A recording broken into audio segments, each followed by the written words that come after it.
What do you do if suddenly a potential buyer approaches you and want to buy a company and you haven't thought about it, but then in a few seconds you realize this is the opportunity where you always have been dreaming of? I think that's Anke, right? The interview that we just had, where you're about to hear, of course, with Xaviera, which is, I think, a fascinating story about her as a person, but also how she built a company. Yeah, and she makes it sound so easy, which was Yeah. not. And I guess like to probably 90% of the listeners, they, especially if you're a parent, you either read the Oei Groei or Wonder Weeks, or you use the app trying to figure out parenthood. And that she built such a global company from her home office, or maybe like a small office with a small team, and getting to that point. Definitely a fascinating story. Yeah, indeed. And also how she built the company, right? Because she's very energetic, charismatic, but also she says she cannot manage. So she had not a large company in terms of people. She outsourced everything, and she had a really interesting way also to step into the new market, right? She really disturbed all, I think, current market dynamics and approaches also, and did it her own way, and really built a great company on that. So I think it's a fascinating story to hear. Yeah, and for me, what stood out that she really trusts her gut, like a strong intuition where markets are going. So if you can spot these trends and then not only like tap with your toe, but like go full in. And she's extremely competitive. Like for her, it's like you're number one or you're a nobody, almost. So I think if you have that kind of ambition and that winner's mentality combined with the intuition to have a good feeling where business are heading, and then combined with making maybe like unconventional choices where she's going to the publishing part of the books. Yeah, it's a unique way. I think as we've seen with many of the founders that we talk to, like there are some overlaps, but also every story is also pretty unique. Yeah, indeed. Shall we dive in? Yeah, perfect. Starting a company is easy. Keep on growing a company, that's harder. But selling your company, that's a whole different story. In the Big Exit Show, we lift the curtains of secrecy around selling business by learning to ambitious and successful founders who've been in this roller coaster. Our host, French capitalist Johan van Meel, who's the founding partner of Peak, and myself, I'm Anke Huiskes, and I'm the founder of MP Heart Ventures. We will help you in exploring this exciting journey. And today, in the hot seat, we have Xaviera Plooij, and she's the founder and the director of the Wonder Weeks.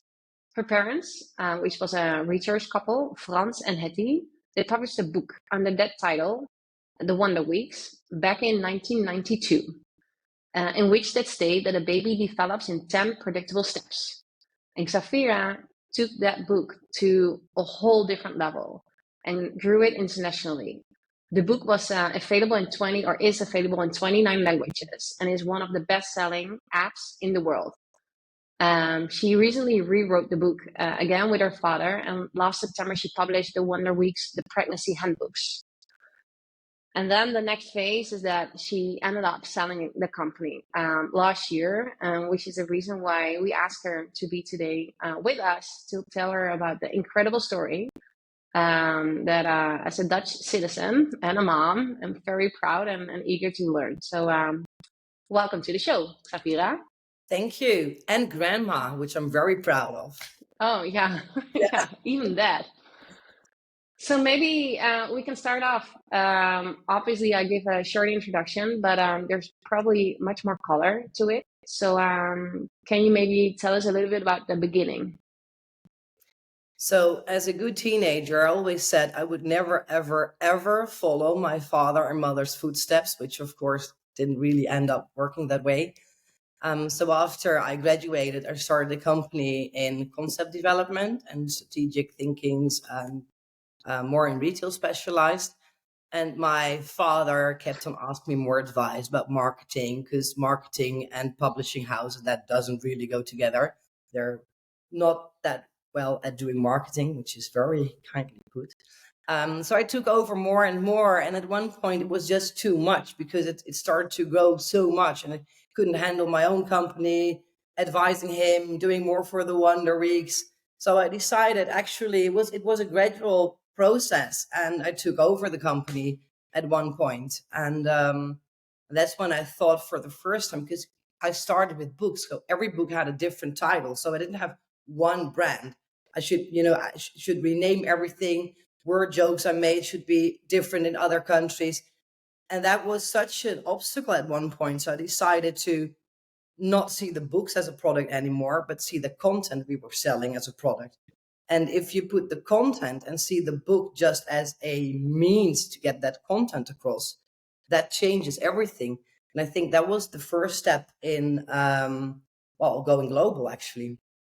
And being, if your content is pure and if it's available in all kinds of ways, not only as a book, you're able to reach many more people. So that was the biggest step I think I made.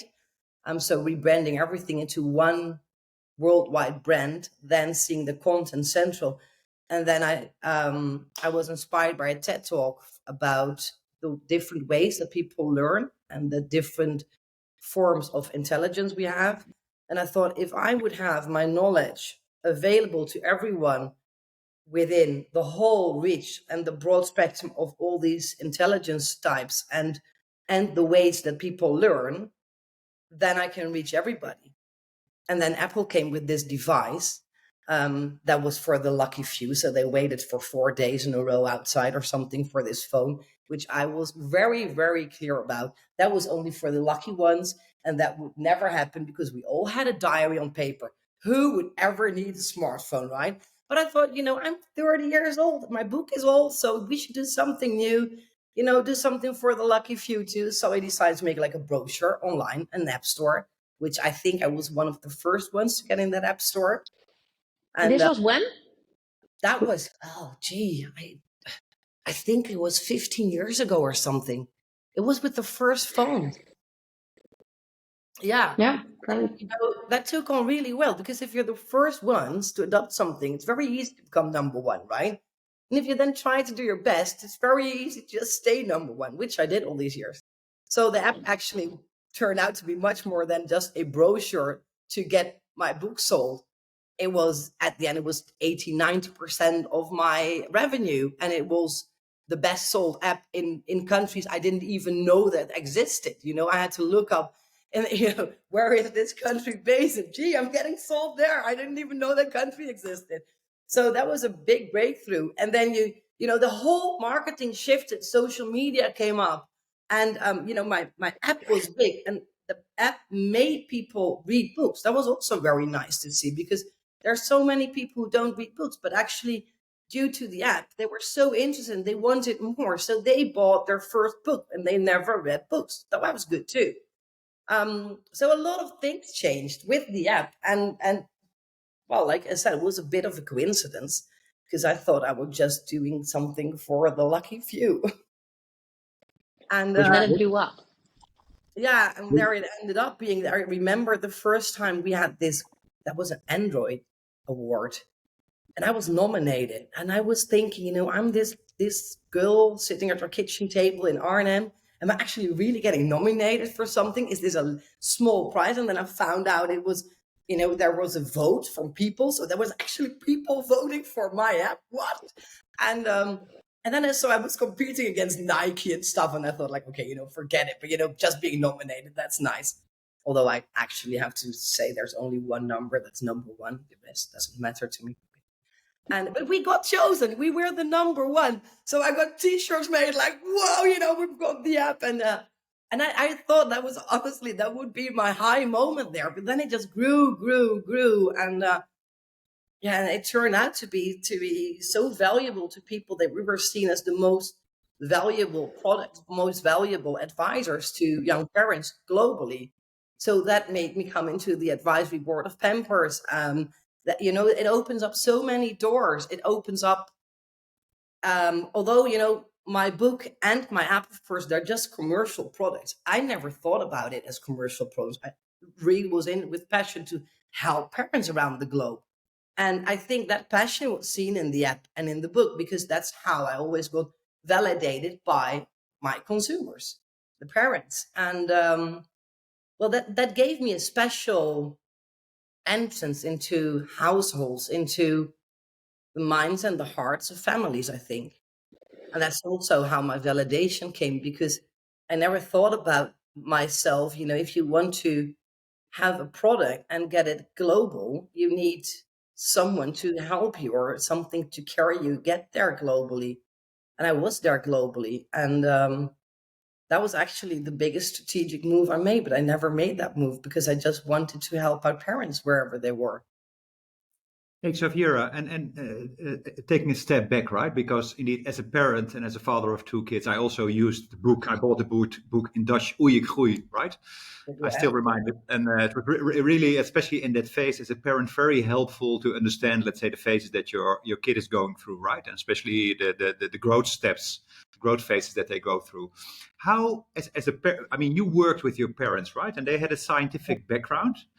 How did you, let's say, convince your parents, or how did they convince you to take, let's say, this piece of content what they initially wrote, to take that forward, right, in the gigantic success that you made of it? So how did that, let's say, first decision from both of you go? Can you elaborate a little bit on that? That was very easy. My parents are, I think, like the dream parents every child can have.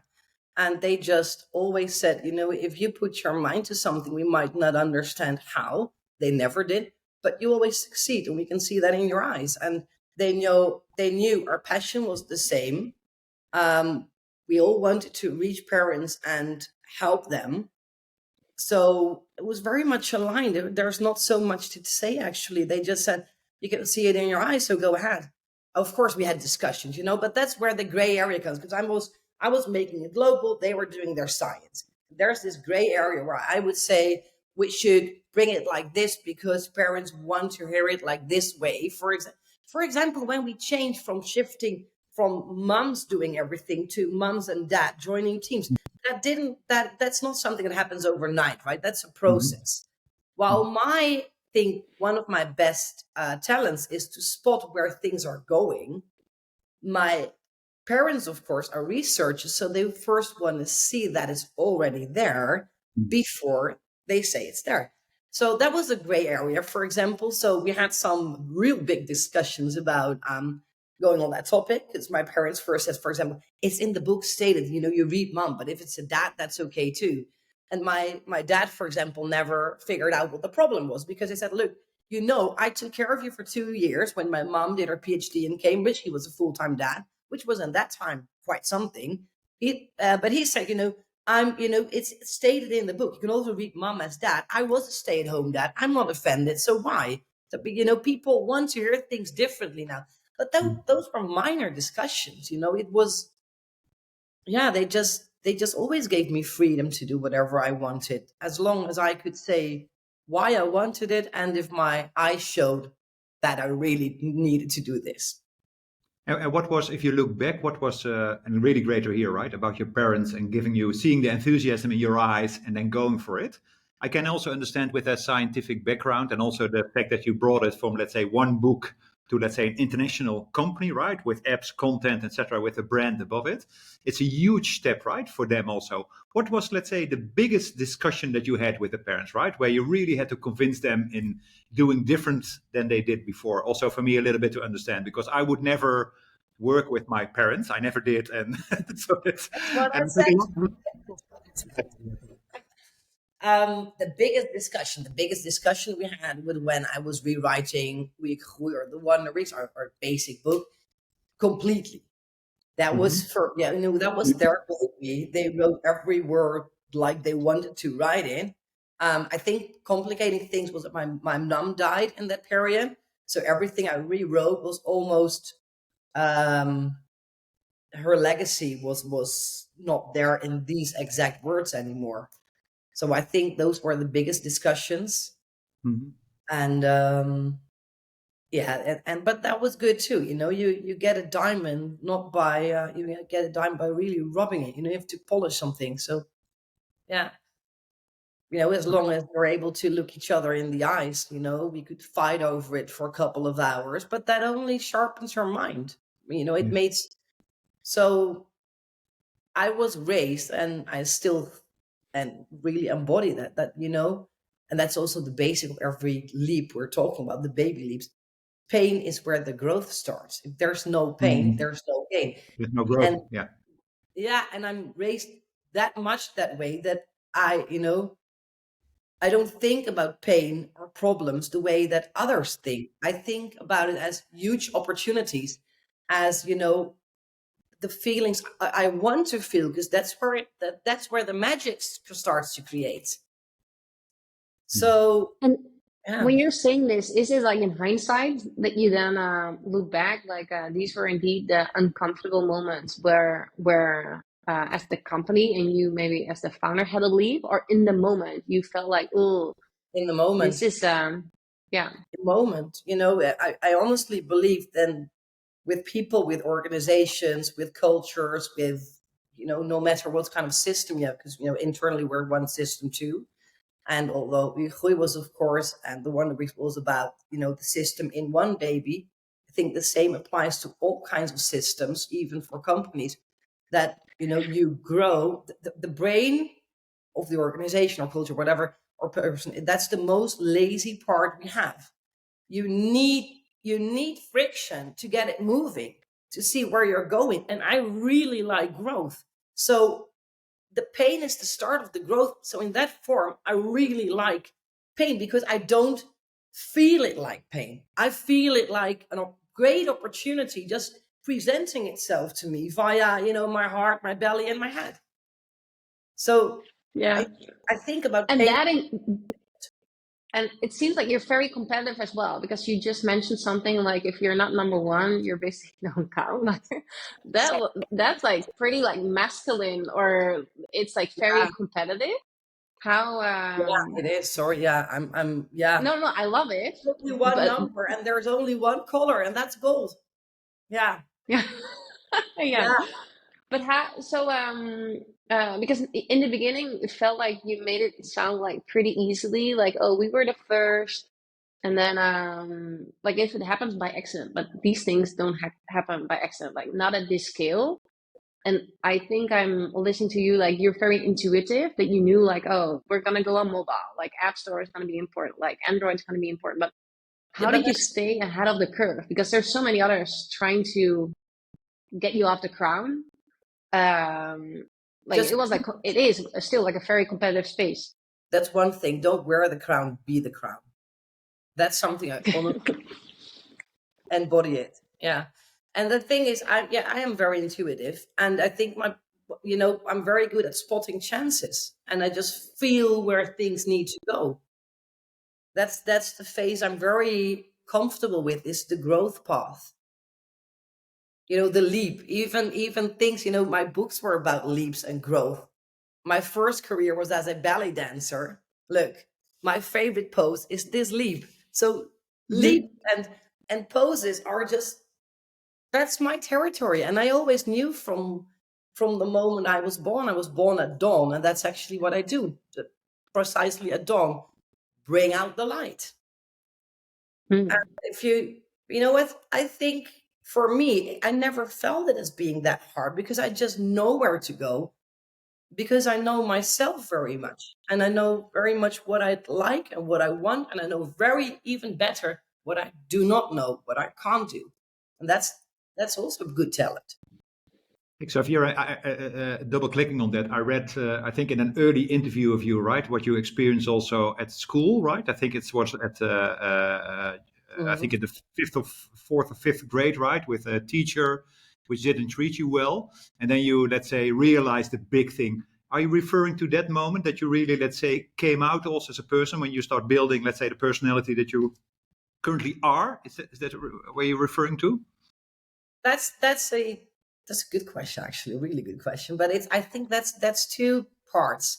I think at that point, I was 10 or 9, and came out when I was 10, and my brain is, I'm born with quite a brain, and that teacher didn't really like that fact, and I didn't know when to shut up, so I helped her, I thought, but that was actually correcting her, which is not the thing you want to do as a child, I now realize.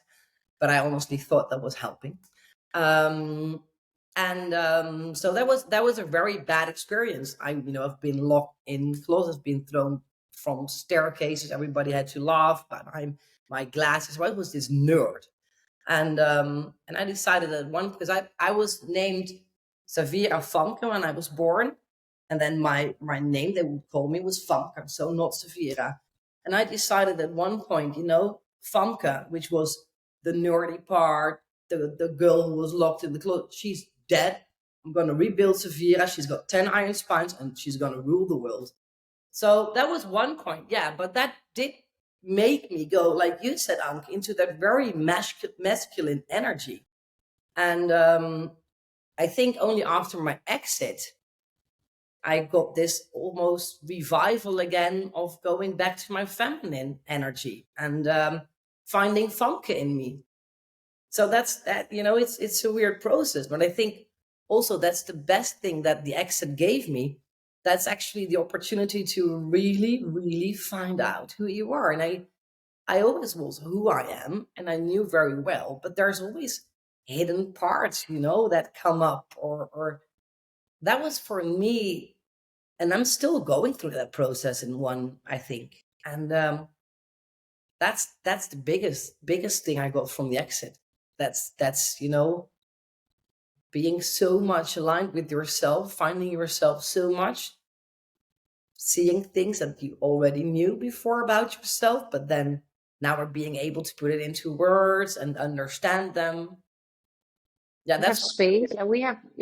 We have more questions about that phase for sure. But I guess like having time to actually like sit and think. But before that happens, so that exit, can you take us through what happened? Like what pieces came together for this to happen exactly the way you envisioned it as a little girl, I think is what we read somewhere. So can you take us through that process? I think as a little girl, I saw the struggles my parents went through. So the struggles from money, from time. Researchers don't get so much money, so much time. I realized from an early stage on that, if I wanted to go, for example, to La Rochelle, where I did some French studies, they would not go on holidays. And I realized that early on. I always said, I will never have the life where I work so much and have so little. And I started just to envision, I had this magical number, which I will not say, but that was something I dreamt of even when I was a little girl. And I wouldn't be riding a car like my dad. I would be riding a Porsche 911 with an open air roof, open top. And I had a lot of things I wanted. And I think, they call it manifestation. I don't know if I truly believe in manifestation. I think it's just, coordinating your thoughts. But actually, yeah, it's all checking the box.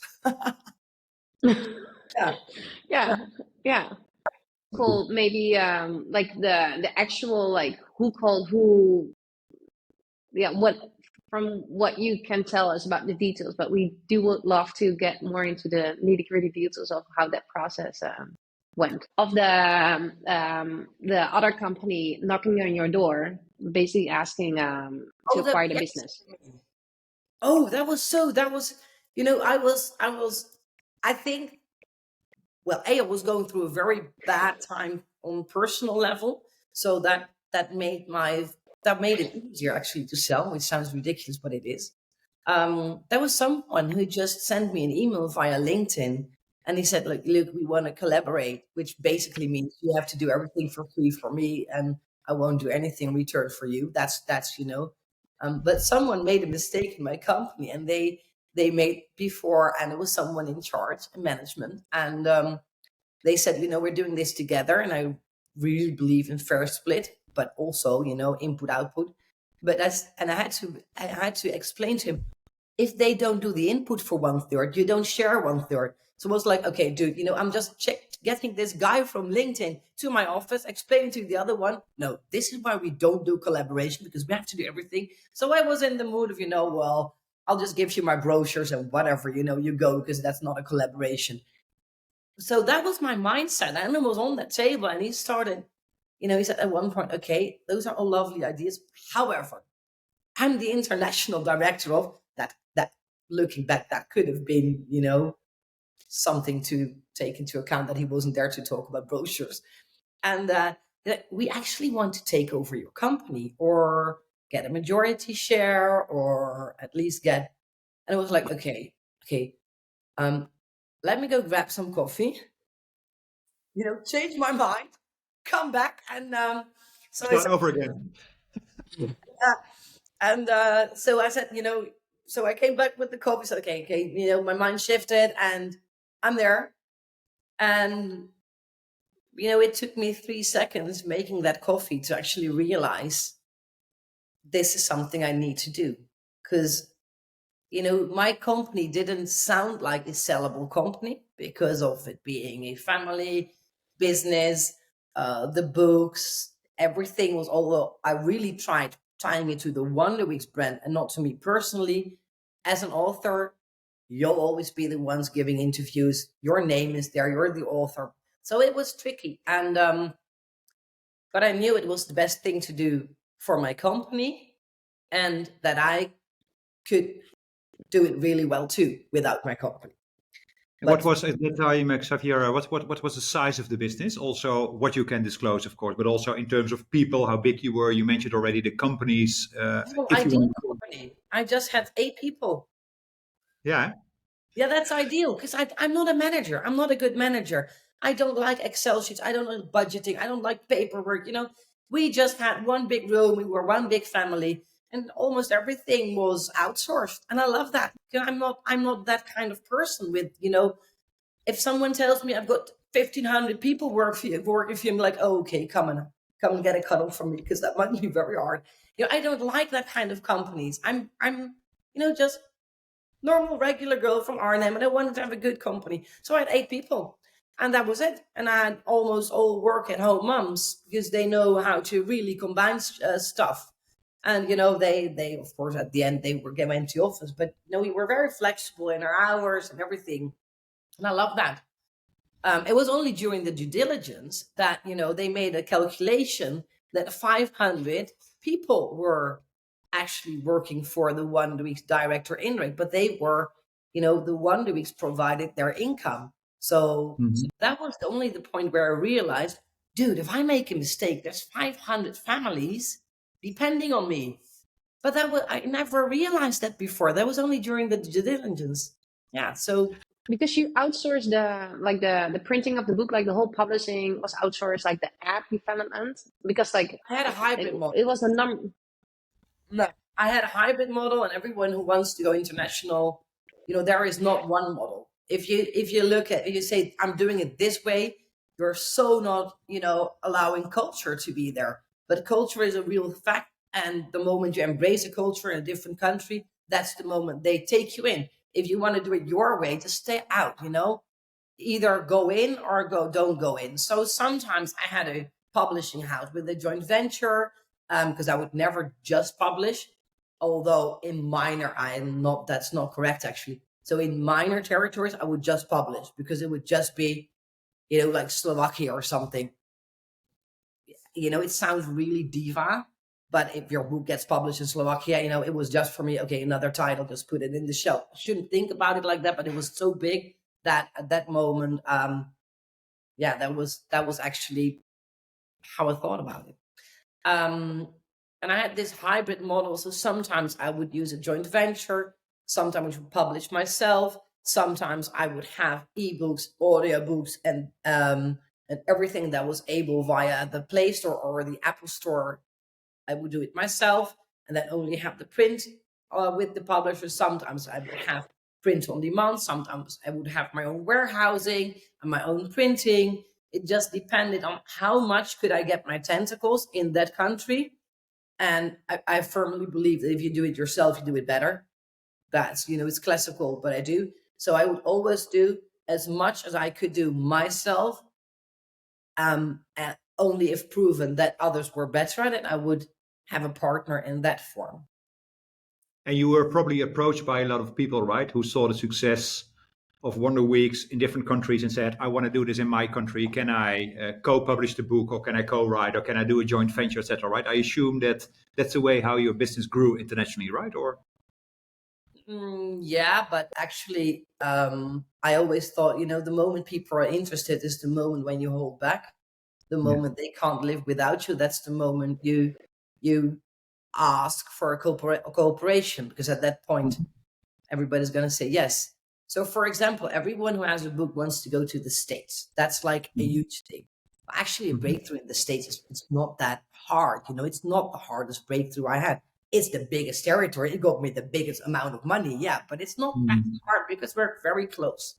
So Mhm. everybody wants to go there. And you try selling your author rights to someone, but they would see you as a Dutch girl or a European girl. They don't even know where Holland is. You're just a European girl. That doesn't work in our states, etc., etc. So everybody Mhm. keeps on fighting to get this position and asking these publishers to get printed, because the weird thing is, if you have a product, think about this. If you have a normal product, your product is sold in the States. If you have a Mhm. product that is a book, it's not your product. You are a published author. And that Indeed. Yeah. somehow gives everybody the feeling of feathers between their butt. There is no reason, because it's Mhm. just a product. Mhm. If you create something with your hands, or if you do this with your hands, it's not, but it's somehow different. So everybody wants to be in the States and wants to have their name on something. And that's where you lose the game. That's where the ego enters, and the ego should always be exit. So I just waited. I just created my own mass. I went into print on demand, which was at that point Mhm. for losers, because if you go into print on demand, no publisher wants you, right? You're doing it yourself. You're the biggest L of loser. That's how people thought. And I thought, that's where, let them think like this. I don't care. Let them think I'm a loser. But I'll be number one. I can't be number one with publisher, but I'll be number one in print on demand. And I'll change print on demand. And I did. So I went from 10 books, 200 books, 500 books, getting an email from Amazon from the first time. Look, it's so much, we can't print it on demand anymore. Can we make a batch? Ah. So Mhm. I went into 1,000, went to the 1,500. I was thinking, okay, I'm the really, really good. And at that happened, that print on demand was seen differently because of a bestseller that did Mhm. way more than publishing houses was sold print on demand. So I had Amazon on my side, because I changed the game from them too. It wasn't only for me, I changed their game too. But then I was so big, then I thought, this is my point where I just go.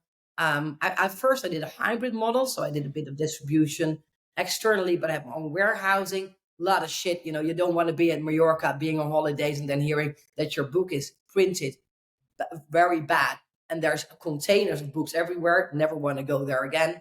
Not being nice, being in your bikini next to a director making all these calls all the time. Don't want to go there again. So I thought, okay, I'm too big for the number one loser position at the which was at that the gainers position, because we changed the whole ball game of print on demand. And I went to publishing houses. But at that moment, if you go to publishing houses, it's not a matter of, do you want to print my book? It's a matter of, who am I allowing to print my book? Now you pitch for me. Mhm. Mhm. Yeah. Yeah. That's what I did. Wow. Incredible. Yeah. There's so much else I think to unravel, but I'm also aware of the time.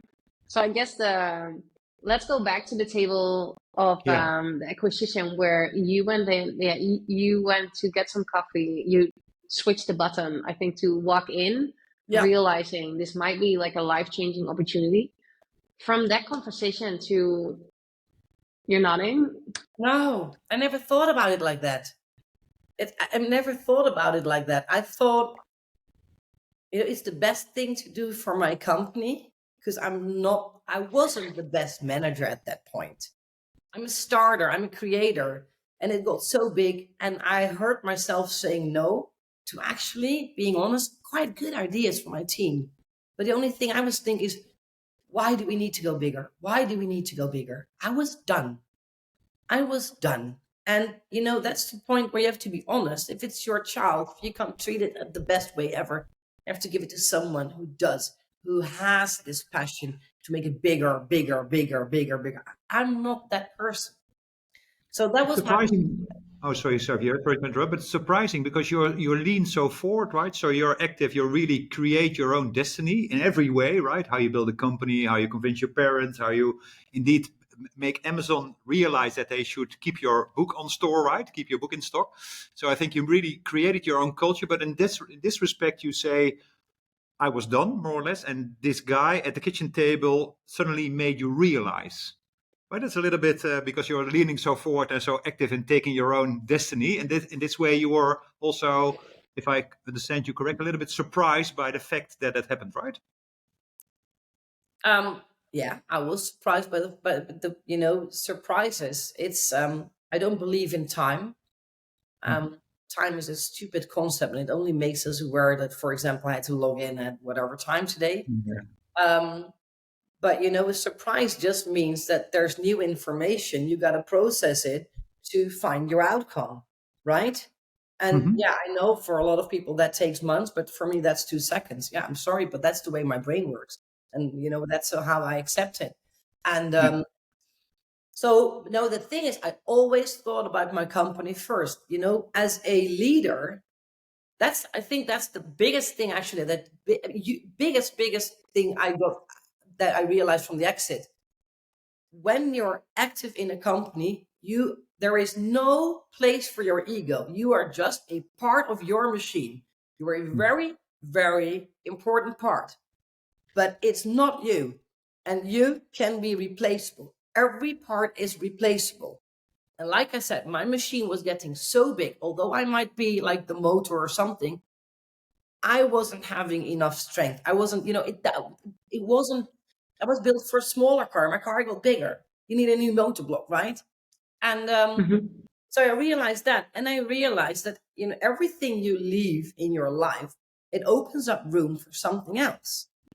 So I wasn't afraid for that. It was better for my company. If it's better for my company, I honestly believe it's better for me. Mhm. So, and there was a time where I thought, I'll just dive in, no is an answer too. I want it my way or the highway. If they do it my way, I'm a lucky girl, I'm free. If they don't do it, the highway, I have a good company. I don't need to sell. Everything is doing really well. I still like it. So why, there's no problem. And I went in it like that. Yeah. Not How long was that period of that first conversation to you signing the paperwork on behalf of the company? That was only a couple of months. That went really quick. Yeah. So it was just that first talk with the coffee that was just before the summer holidays. And I told them directly, I had to shift in my mind, but I'm in for it. And I knew directly I'm not selling a minority, because that would just mean that they're investing in my company. I didn't have any problem with money. So, there was no reason for me to actually even think about accepting money for whatever reason. Um, I'm never, ever, ever having someone having a majority over my company, because that would mean they they tell me what to do. Well, to be honest, I did serve some, so I did do a lot of jobs when I was student, but I'm not the type someone needs to tell what to do. That won't work. So the only option is, get out, just sell everything. And I don't know what happened at that coffee machine, but I just came back. I'm doing it, but I'm doing it my way. And I told them directly, I have no experience with this. I have no one to talk to, because my friends really aren't into business. B, I have a magical number which are going to pay not €1 more, not €1 less, because this is what I want. And it doesn't make sense. And I know you won't get it, but that's the number I've always dreamed of. And that's what the number is going to be. And let me just tell you, my company is not worth it, but this is what you're going to pay. And then 3, I'm a very, very bad second captain as a ship. Don't use me like that. I will upset myself. I will make myself crazy. Everybody will turn crazy. What we'll do is this. I'll make you a big map where my ship is going. You'll send another captain with a rubber boat and a big money pot on it, right? Like, what's it called? These. I don't know the word in English now. A kiss, Coffin. a coffin. No, not a coffin, not a dead coffin. Where you put the money in, like pirates. Okay, Buckets, sorry. big Okay. buckets. Yeah, Big big bucket. bucket of money, and you go with your rubber boat. You put your captain on it. You give me a rubber boat with your big bucket of money, and I'll just pedal to the beach. And whenever you need me, I'll be on the beach. You can call me. And that's exactly what we did at the end. So, and that was one of the biggest decisions and the best decisions, because that made me take charge again. Because I was playing a game where I had no experience in, no knowledge of, no one to talk to about. So changing the rules and making it my game was a good thing. And did you get and maybe Xaviera? Johan, to your point, what you said earlier, that Sevira, like, she's like deciding on her own destiny, and then that moment when you just ask, like, but then this person comes along and asks this question. But I guess, like, as I interpret, we immediately took charge again. Like, okay, if we're gonna do this, this is my way, and this is how. Congratulations on your exit, Xaviera. The transparency on how you built your global imperium from a book to a hit in the App Store is impressive. Probably as impressive as the intransparency of your exit. My approach to reach the evaluation was therefore to connect with some mutual connections and just daring to ask. The conversation with one of your family members did not result in a whole lot. His feeling of proudness affected my calculations at first. Therefore, a thanks for getting in touch with me, Xaviera, and pointing me in the better direction. Typically, exit valuations consider a broad range of sources and market dynamics. However, with Wonder Week's varied product lineup and limited data availability, I focused on some basics. Starting with the mobile downloads. Since 2012, the estimated number of downloads is at 4 million. Multiplying this by the purchase price of 6 suggests a 24 million in revenue from app sales alone in the last 10 years. Other sources estimate the app's monthly recurring revenue in 2022 at 200K, or a staggering 2.4 million in annual revenue. This confirms the calculated annual revenue, which I just did. For the digital business, the 2.4 million revenue is considered with a mobile application multiple of 3x revenue multiple, representing a fair multiple for 2022. The second part of the business is the book. Between 1992 and 2018, approximately 2.5 million books were sold. With a sales price of 30 euros per book, the total revenue in these 26 years is a staggering 75 million, or an average of 2.9 million annually. Looking at revenue multiples on publishing licenses, ranging between 0.5 and 3x, I would consider a value of 1x annual revenue, or a 2.9 million valuation for the book license. So now the question, Xaviera, was the combined total valuation in 2022 10.1 million? No, higher. He's underestimating me. But it's now we do have a ballpark number. We know it's higher, and I think with that, I would want never to sell my conclude. company for 10 million. Never. It would have been, get out of my door. Don't even talk to me anymore. No. Yeah, I told you, she knew what she wanted. Is there maybe one last piece of advice that you want to tell to the listeners to the show before we wrap up? Oh, there's so much. But be sure, if you want to sell your company, take the time to really sit down and think about what you want. Don't go into other projects too fast. Just really take that time to see who you are and what you want in life, and makes you a better person, because somehow we serial entrepreneurs, we think we can do it all, and the thing is we can do it all, so we're right. But there is a whole part of you that you forget while chasing, and take the time to find that part. I think I love that very much. Great advice. Thank you, Sevira, and we'll soon talk again. Thank you. Thanks a lot, Sevira. Thank you so much for listening to this episode of The Big Exit Show. We hope you enjoyed today. If so, please subscribe to our show on Spotify or your favorite podcast platform. If you have feedback or suggestions for guests that you want to see on the show, please send us a message to podcast@peak.capital. Thanks again for listening, and hope you join us for the next episode.